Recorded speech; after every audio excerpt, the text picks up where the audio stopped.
नमस्कार मित्रांनो, माझे नाव आहे प्रेम रामचंद्र लावा। आज मी एक प्रयोग करणार आहे। त्या प्रयोगाचे नाव आहे विद्रव्य पदार्थ व अविद्रव्य पदार्थ।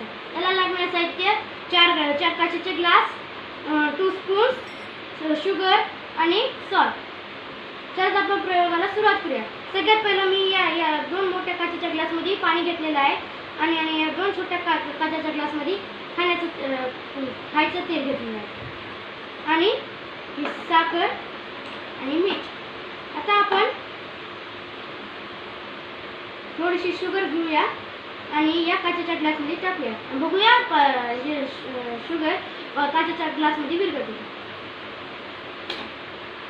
आता आपण याला ढवळूया।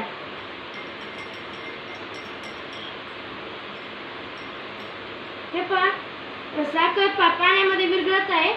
आता आपण थोडंसं मीठ घेऊया आणि या काचेच्या ग्लासमध्ये टाकूया।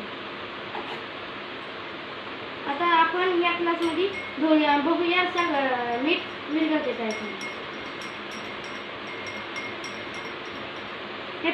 हे पहा, पाण्यामध्ये मीठ विरघळलेलं आहे। आता आपण शुगर घेऊया आणि याच्यामध्ये मिक्स करूया। या तेलामध्ये टाकलेलं आहे। आता आपण मिक्स करूया आणि बघूया साखर खाण्याच्या तेलामध्ये विरघळते का। हे पहा, साखर खाण्याच्या तेलामध्ये विरघळत नाहीये।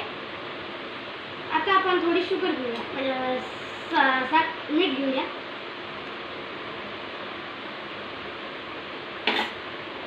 आता आपण याला ढवळूया, बघूया मीठ विरघळते का खाण्याच्या तेलामध्ये।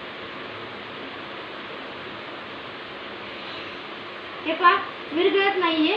याच्यावरून आपल्याला असा निष्कर्ष काढता येतो की जे पदार्थ पाण्यामध्ये विरघळतात त्यांना विद्रव्य पदार्थ म्हणतात आणि जे पदार्थ पाण्यामध्ये विरघळत नाहीत त्यांना अविद्रव्य पदार्थ म्हणतात। धन्यवाद।